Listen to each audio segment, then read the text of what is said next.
Well, this next talk is called The Nuts and Bolts of Youth Alpha, and this is kind of the top triangle on the pyramid that Peter introduced. This would be the practice part of that pyramid. So very practical, lots of good details here. There's 5 main characteristics of the Alpha course. Many of you have probably already experienced some of this, and you can use an acronym. Acronyms are always fun. Good for remembering information. So for Alpha, we'll start with A. A reminds us that it's for anyone. Alpha is for anyone, and especially in terms of youth, any kid can come and learn more about Christianity through Alpha. L is for learning and laughter.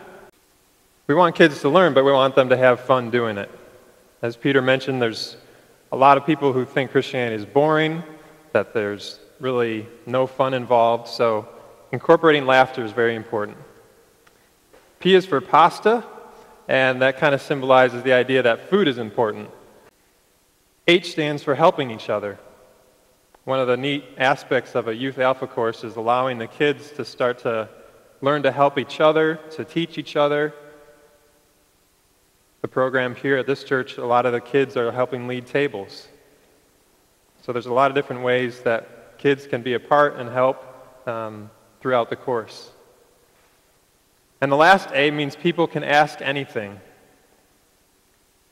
And I know for myself, even in some of the first sessions, you're tempted to give good replies and try and rebut any arguments or potential issues right away, but really the more important thing is to allow kids the freedom to ask whatever they want, to challenge anything you say, to throw any question at all out there, and really feel the freedom to do that, the safety to do that.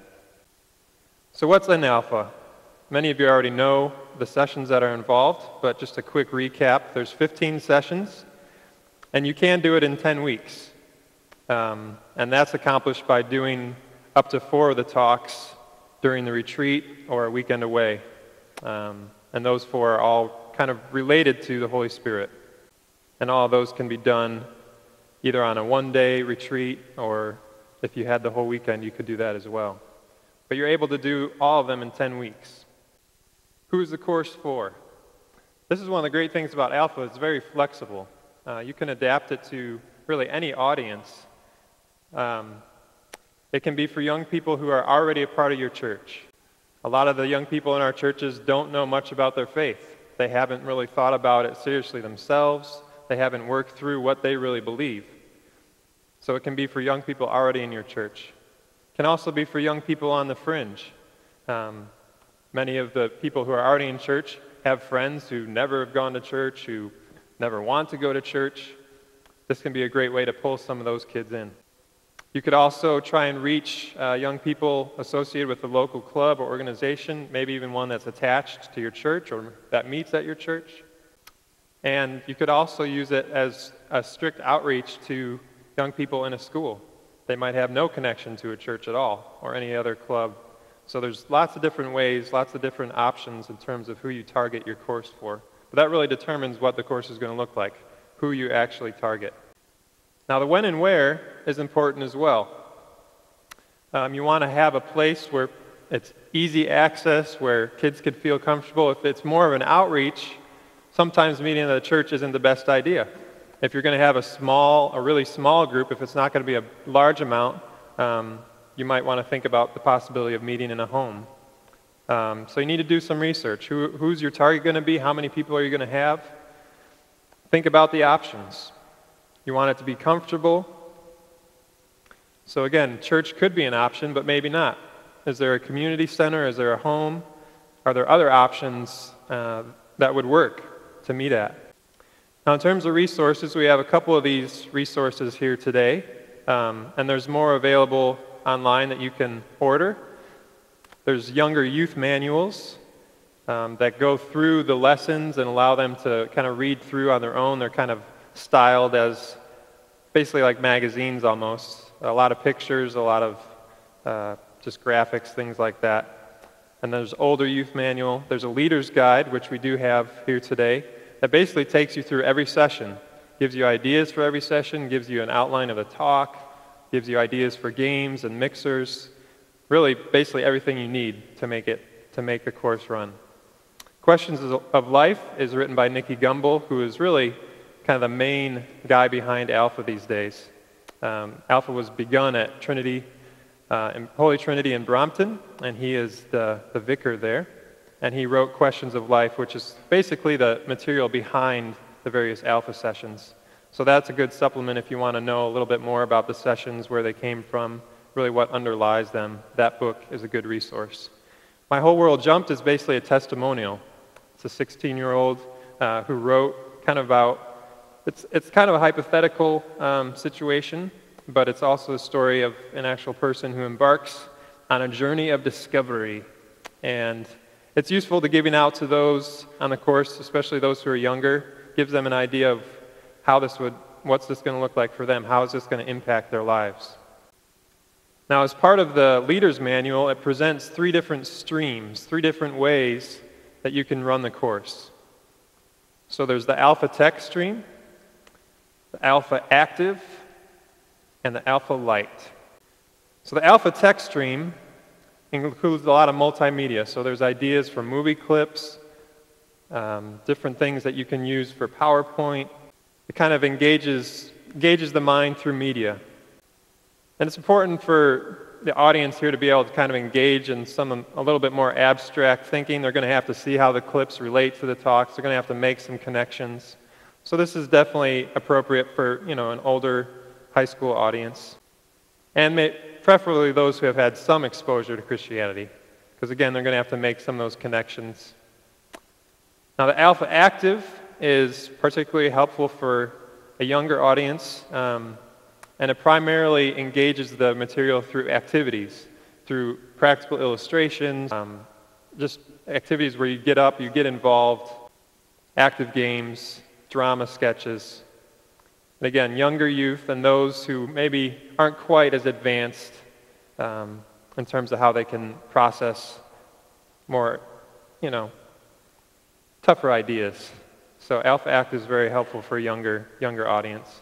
Alpha Light is the fat-free 98% reduced version. Shorter time requirements, a lot less preparation time. Basically just includes short stories to present the material. And this would be more appropriate maybe in schools or situations where there are time constraints. I mean, in some ways I wouldn't necessarily recommend that, because it really scales back the amount of material that you get to use and present.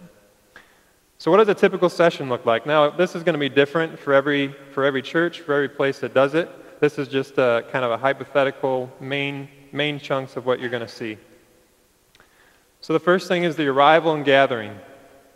What do you want to do? How do you want to set up your space so that when kids arrive, they feel comfortable, feel at home? So one of the things you want to do is set the atmosphere. Have some music, make sure the lighting's good.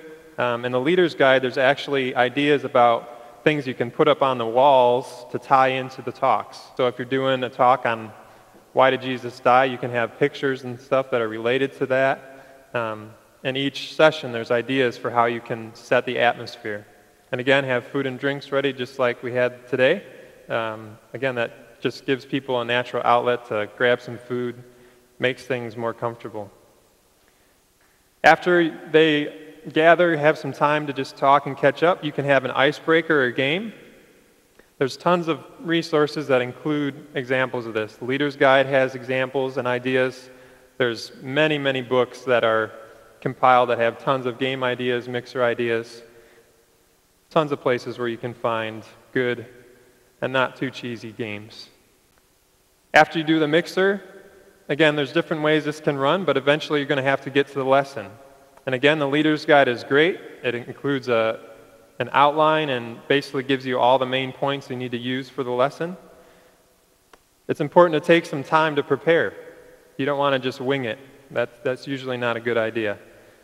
And part of that preparing is using your own illustrations. And I would say that this is even better than movie clips. Your own illustrations, your own stories are going to engage kids even more than the best movie clip. Because movie clips, while they capture attention, they don't necessarily connect on that personal level. So if you have a story that really illustrates a talk, or a story of how you responded to a certain element of that talk, that's going to connect on a personal level that nothing else can do. Again, you want to make it fun and not too intense, so stick some humor in there. Keep it light. Now, obviously, some of the talks are going to naturally be more heavy. So the talk, Why Did Jesus Die? You're not necessarily going to be making jokes the whole time. But most of the talks, it's perfectly acceptable to make them lighter. Stick with the alpha material. It's easy to kind of get into rabbit trails and digressions, so try and stick to the material. It's hard to keep sessions short. I experienced that last week. It's easy to go on and just keep rambling. So keep the material, keep to the material, keep things moving, and use variety. It's easy to get stuck in kind of the same mode of presenting. But use some variety. Again, the Leader's Guide is helpful for this. There's lots of activities, illustrations that you can incorporate to kind of keep things moving and keep it engaging. Then you're going to want to discuss in small groups. This is a huge part of the evening. The more time you have here, the better in many ways, because a lot of the really incorporating and talking through the information is going to happen in these small groups. It's important here to have good table leaders who can facilitate that discussion and really keep it spread around the table. It's easy for discussion to become narrowed down to one or two people. You've got certain kids that love to talk or love to argue, and they're going to always be talking. So a good table leader is going to have to learn how to keep the discussion varied among all the students. So a few tips before you start. First, again, the Leader's Guide is really helpful. There's a whole section on planning and preparing. Gives you ideas about what you need to do, checklists for things you need to have completed before you start. You need to bring together and train a team. This is probably one of the most important aspects to really making the course successful, making it something that's actually going to accomplish what you want it to. Where are you going to get people to help? Because you're going to need some table leaders, you're going to need people to help set up, tear down, make food. You need to bring together a bunch of people, and a lot of these people can be kids. A lot of the things that will need to get done, set up, tear down, helping like that can be kids themselves. It's a great way to plug some existing core members maybe who are already part of your church, get them serving, get them a part of what's going on. And then you want to train them, especially your table leaders. The more you can help them know how to lead discussion. There's a lot of resources, again, even through Alpha, that help train small group leaders on how to lead discussion, how to keep things moving. So you want to train your team. You want to talk about how to be sensitive to different issues that come up, how not to just want to respond to questions and challenges, but to listen and to be open. You need to book and plan for the retreat. Now, a lot of people can do this on a one day, so that takes some of the stress out, but you still need to have a place to do it. You need to book it in a calendar, you need to reserve it, make sure that you can have a day for the retreat, because you have several sessions to fit into that day. And again, if you can go away somewhere, that makes it even more powerful. A lot of times when kids go off on a retreat, something about just going away allows them to meet with God in a new and a fresh way. So if you can find a place to actually go away, even if it's just a day-long thing, can be very, very helpful. You also want to promote your course. Again, depending on your audience, if you're just doing it within the church, you only have to focus there. But if you want this to be more outreach-oriented, you're going to have to find other ways to promote it in the community. You can do that at stores, bulletin boards, newspapers. There's lots of creative ways you can promote your course. And last but not least, you want to begin with the end in mind. So what's going to happen after the course is done? You have to have a continuing strategy for what you're going to do with these kids. You don't want to just drop them and say, oh, see you later. You got to have kind of a continuing plan in mind. What's going to happen if half these kids decide they really want to follow Jesus? What am I going to do then? You need to have some thoughts about where you're going to go. Now, kind of just a brief summary, and some of this is repeating some key parts from Peter's talk as well. But what are three keys to really, I guess if you wanted to say, three key bolts that you need to have in your alpha structure. I'd say the first is you need to pray. Without God's help and guidance, all this effort can be pointless and frustrating. I mean, you can have the best production in the world, but unless God's Spirit's really moving and touching kids' lives, all that effort's going to be for nothing. Second, as Peter had already mentioned, we need to be willing to walk in their shoes, and he talked about that already, but that's huge.